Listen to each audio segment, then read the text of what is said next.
Good morning, students. Welcome to e-lecture series started by LJ Institute of Pharmacy. Pharma Ignite, it is an official YouTube channel which is started by LJ Institute of Pharmacy to provide education to students in this current pandemic situation. I, Dr. Jignesh Shah, working as professor in Quality Assurance Department at LJ Institute of Pharmacy, will be teaching instrumental method of analysis in semester 7. Now students, in today's class we will be continuing with the chapter that is UV visible spectroscopy. Now in the last class we have started with the instrumentation of UV visible spectroscopy, and I have told you about various components of the instrumentation of a spectrophotometer. We have covered two different components, that is we have covered the source of radiation, where we have covered various lamps which are used as source of radiation, and also we have covered the collimating system which is used in UV visible spectrophotometer. Now in today's class, we will be moving forward towards the another component which is used in the instrumentation of UV visible spectrophotometer, that is the monochrometers. Now these monochrometers, they are considered as one of the most important component of the instrumentation in UV visible spectrophotometer. Now, what are these monochrometers?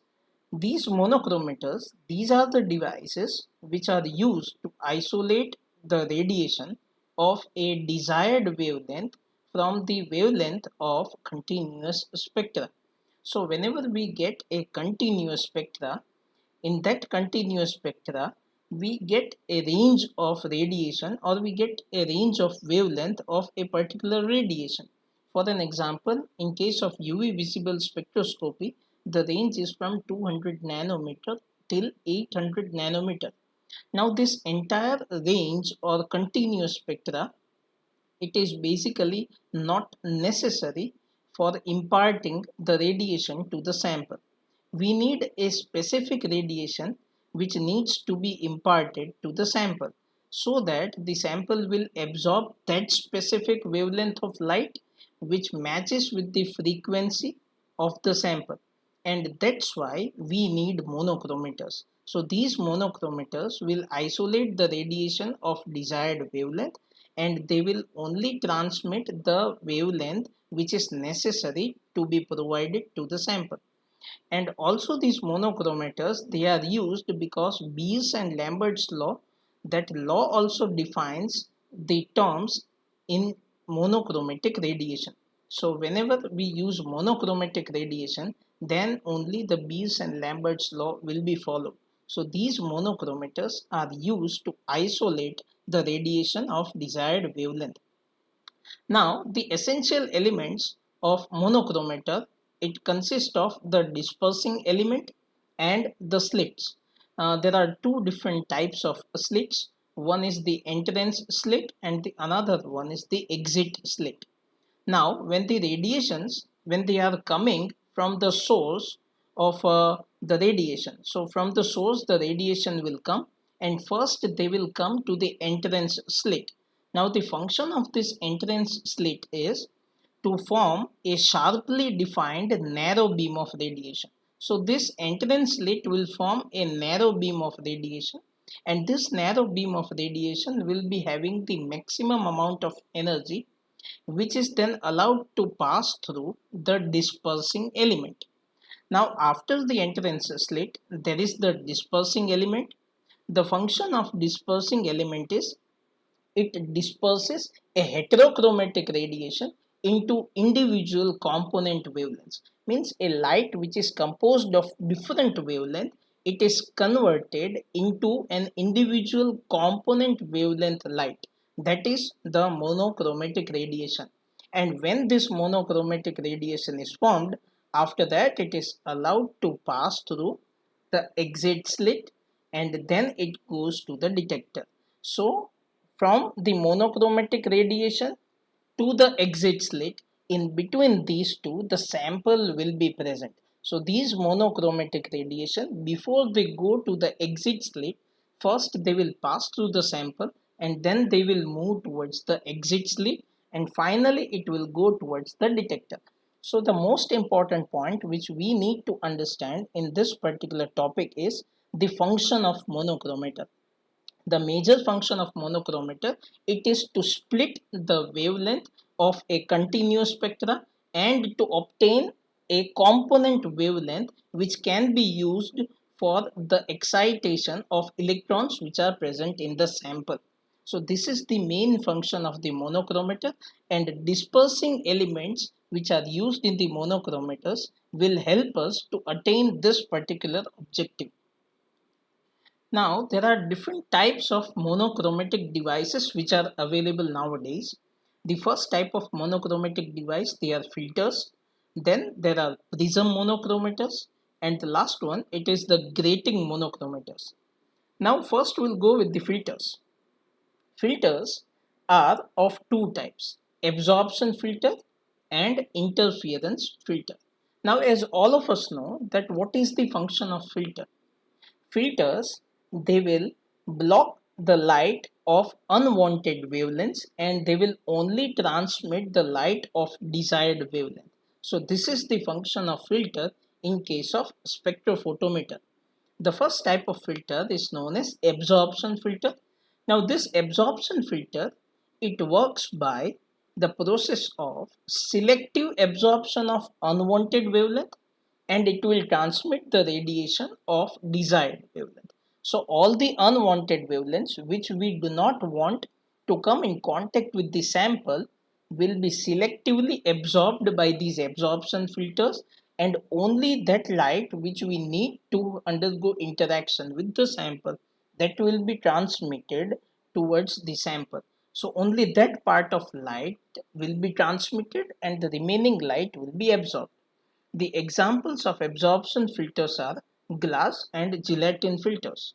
Now, glass is most commonly used filter, and an absorption glass filter, it is made up of a solid sheet of glass and it is colored by pigments so that it has an ability, or it gets an ability to absorb the unwanted radiation and to transmit only desired wavelength of the radiation. So these absorption filters are most commonly used in case of UV visible spectrophotometer. Nowadays, apart from absorption filter, the second type of filter is also used in most of the advanced instruments, which is known as interference filters. Now the meaning of interference is one kind of blocking phenomena. Now these kind of filters, apart from the previous type of filter in which the absorption of the radiation was taking place, here the phenomena, it depends upon the interference, or the mechanism, it depends upon the interference phenomena. Now in this particular filter, it causes the rejection of the unwanted wavelengths by selective reflection process. So here selectively some wavelength of the light which is not necessary will be reflected, that is the unwanted wavelength of the light will be selectively reflected, and the remaining amount of the light which is necessary for interaction with the sample will be allowed to pass through. So this is the main function of interference filter. Now the construction of interference filter, it consists of two parallel glass plates. So here in the diagram you can see that there are two parallel glass plates which are placed, and internal surface of the glass plates are coated with silver. So this internal surface of both the glass plates are coated with the silver, and both the glass plates are separated by a thin dielectric material, or a film of thin dielectric material which is made up of calcium fluoride or silicon oxide or magnesium fluoride, which has high refractive index property. So dielectric materials, they have high refractive index property and they will selectively transmit the light which is necessary to interact with the sample, and the remaining light which is not necessary will be reflected by these glass plates which are coated with silver. Now comparatively, if you compare the absorption filter and interference filter, these interference filters, they have high grade of accuracy, and these filters, they have band pass of 10 to 15 nanometer, and they have peak transmittance of 40 to 60%. So comparatively, these interference are more precise and accurate as compared to the absorption filters, and they provide greater transmittance and a narrow band as compared to the absorption filter. So we will get a precise wavelength in case of interference filter rather than unprecise the wavelength which has been obtained in case of absorption filter. Comparatively, these interference filters, they are costlier as compared to the absorption filters. So this is one advantage of interference filters. Now after filters, the second kind of monochromatic device they are used are prisms. Now prisms, they are either made from glass, or they can be made from quartz, or they can be made from fused silica. So any of these sources can be used for the construction of prisms. Quartz or fused silica prisms, they are the major choice of materials for UV spectrum analysis. So if anyone wants to perform an experiment or use the instrument in UV spectrum, then quartz and fused silica are most common choice of material, because both of them, that is quartz and fused silica, they do not absorb the light. They will transmit the UV light, whereas glass is most commonly used in case of visible spectrum analysis. So when light is allowed to pass through this prism, then there will be dispersion of this polychromatic light into different visible components. So as soon as the light passes through the prism, this light gets divided into different visible components which takes place in case of prism. And all these components which are being formed, they have different wavelengths of the spectrum. And this is how a polychromatic light can be divided into a monochromatic light. The effective wavelength, it depends upon the dispersive power of the prism, the material which we are using for making the prism, and the optical angle of the prism. So these are the major factors which decides that what would be the wavelength that will be formed after the radiation passes through the prism. So prisms are most commonly converting a polychromatic light into different components, visible components of monochromatic light. But nowadays these prisms, they are considered as less accurate as compared to the grating monochromators which we are going to study now. Now moving towards the third type of monochromators, they are known as grating monochromators. These are considered as one of the most efficient in converting a polychromatic light to a monochromatic light as compared to filters as well as prisms. They have better resolution compared to filters and prisms. The resolution in case of grating, it is plus or minus 0.1 nanometer, which is far better as compared to filters and prisms. Now these gratings, monochromators, they are more expensive, and they are most commonly used in case of double beam spectrophotometer, which are most commonly used now in industrial analysis. These gratings, they mainly work on the principle of diffraction of the light. So diffraction of the light, it is a major component or major phenomena which takes place in case of grating monochromators. Now, as I have told that the mechanism in case of grating monochromator, it is the diffraction of the light. So here the diffraction of the light is going to take place.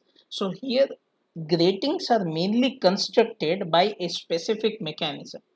These gratings, they consist of large number of parallel lines. We can say that these are large number of parallel grooves which are made on polished surface of aluminium. So on the surface of aluminium, grooves are produced which are parallel lines, and it is with a precision of 15,000 to 30,000 grooves per inch of aluminium. So these many parallel lines will be formed on the surface of aluminium, and this light is allowed to pass through, or this light is allowed to fall on the surface of these gratings. Now diffraction, it depends upon the principle of reflection of the light. So to make the surface of this aluminium more reflective, we can deposit a thin film of aluminum oxide on the surface of this aluminum plate or on the surface of aluminum grating, so that the reflection power can be increased and we can get more precise radiations. So if we try to deposit aluminum oxide, we can increase the precision of the radiation or the wavelength of the radiation. Now this diffraction of the light, it is governed by a particular equation, that is m lambda is equal to b sine I plus or minus sine r. Here this equation will be governing the diffraction of the light by this grating mechanism. So here lambda is the wavelength of the light which is produced after the diffraction. B is the grating spacing, means between two different peaks of the grating, the space between two different peaks of grating. I is the angle of incidence of light and R is the angle of reflection of the light. M is the order of the diffraction. So if you see the diagram, you can see that there are various different parallel lines which have been formed, and these parallel lines are formed on the aluminum sheet, and the top of the grating, it can be covered by aluminum oxide to make it more reflective or to increase the reflectiveness property of the grating. Now when an incident light it falls on the grating, it undergoes diffraction at various angles, and this angle of diffraction will be deciding the wavelength of the light which will be produced, and by this way a monochromatic light is produced from a polychromatic light. Here we can see that B is the spacing of the grating. This spacing also plays a very important role in deciding that what type of wavelength will be produced for the radiation which is being formed. So with this we complete the another component of the instrumentation of UV visible spectrophotometer, that is monochrometers. It is considered as one of the important questions for your examination, where you need to classify the monochrometers and you need to explain the three different types of monochrometers along with the mechanism that how a polychromatic light it gets converted into a monochromatic light. I would request you all to please follow our YouTube channel, that is Pharma Ignite, for recent updates regarding the video lectures with respect to semester 7. Thank you very much.